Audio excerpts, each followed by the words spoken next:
আসসালামু আলাইকুম, আপনারা সবাই কেমন আছেন? আজকে আমি রান্না করব পাতাকপি দিয়ে মুরগির মাংস। তো এত সুন্দর রান্নাটা আমি কিভাবে করলাম চলুন দেখে আসি।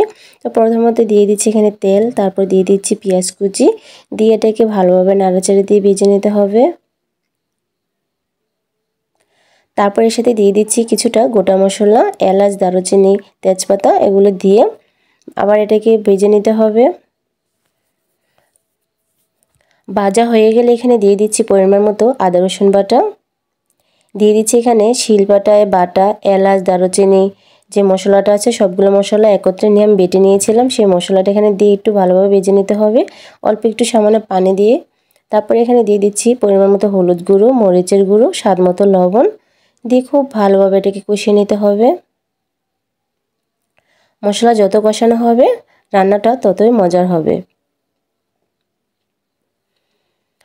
তারপর এখানে দিয়ে দিচ্ছি মুরগির মাংসগুলো আগে কেটে ধুয়ে রেখে দিয়েছিলাম, সেগুলো এখানে দিয়ে দিচ্ছি, দিয়ে খুব ভালোভাবে এটাকে আবার নাড়াচাড়া দিয়ে কষিয়ে নিতে হবে। মশলাগুলোর সাথে ভালোভাবে মিশিয়ে নিতে হবে। তারপর এটাকে আমি ঢেকে দিয়ে কিছুক্ষণ কষিয়ে নিব। তারপর এটাকে একটু নাড়াচাড়া দিয়ে দিচ্ছি, আবার খেয়াল রাখতে হবে নিচে দিয়ে যেন লেগে না যায়। তারপর এটাকে আবার একটু ঢেকে দিয়ে কষিয়ে নিব। তো এই তো খুব সুন্দর কষানো হয়ে গিয়েছে, তেলটা উপরে চলে আসছে। আবার খুব সুন্দরভাবে এটাকে নাড়াচাড়া দিয়ে দিতে হবে। তারপর এর সাথে অ্যাড করে দিচ্ছি কিছুটা কাঁচামরিচ। এই পর্যায়ে কাঁচামরিচটা দিলে খুব ভালো একটা স্মেল আসে। তারপর এর সাথে অ্যাড করে দিচ্ছি পাতাকপিগুলো আমি আগে কেটে ধুয়ে অল্প একটু সিদ্ধ করে রেখে দিয়েছিলাম পানিটা ঝরানোর জন্য। তো ওটা এখন এখানে দিয়ে দিচ্ছি। মাংস কষানো হয়ে গেলে দিয়ে খুব ভালোভাবে মিশিয়ে নিতে হবে। তো দেখতে পাচ্ছেন কত সুন্দর লাগতেছে। এভাবে খেলে এমন কেউ নাই যে এই খাবারটা পছন্দ করবে না। যারা খাননি তারা কিন্তু অবশ্যই বাসায় একবার ট্রাই করবেন, খেতে কিন্তু অনেক মজার সুস্বাদু হয়। তারপর এটাকে আমি ঢেকে দিয়ে একটু কষিয়ে নিব। তারপর আবার একটু নাড়াচাড়া দিয়ে দিতে হবে, সবগুলো মশলার সাথে যেন মিশে যায়। খুব ভালোভাবে নাড়াচাড়া দিয়ে এটাকে মিশিয়ে নিতে হবে।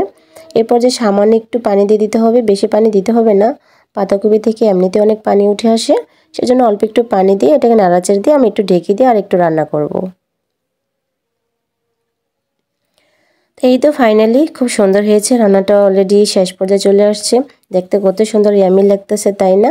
তো যারা এখনও খাননি অবশ্যই বাসায় ট্রাই করবেন, খাবারটা কিন্তু খেতে অনেকটাই দুর্দান্ত লাগে। তারপর এখানে দিয়ে দিচ্ছি জিরের গুঁড়ো, ফাঁকি করে রেখে দিয়েছিলাম সেটা এখানে অ্যাড করে দিলাম। খুব সুন্দর একটা স্মেল আসে। তো এটা যে খেতে এত মজা লাগে, তো এটা কিন্তু আপনারা চাইলে গরু মাংস দিয়ে রান্না করতে পারেন। আমি মুরগি দিয়ে রান্না করেছি। গরু মুরগি দোনটা দিয়ে রান্না করে খেলে অনেকটাই মজা লাগে। তো আমার রান্নাটা কীরকম লাগলো অবশ্যই আমাকে কমেন্ট করে জানাবেন। আর বাসায় কিন্তু অবশ্যই একবার ট্রাই করবেন, এটা কিন্তু খেতে দুর্দান্ত লাগে। তো আল্লাহ হাফেজ, ভালো থাকবেন।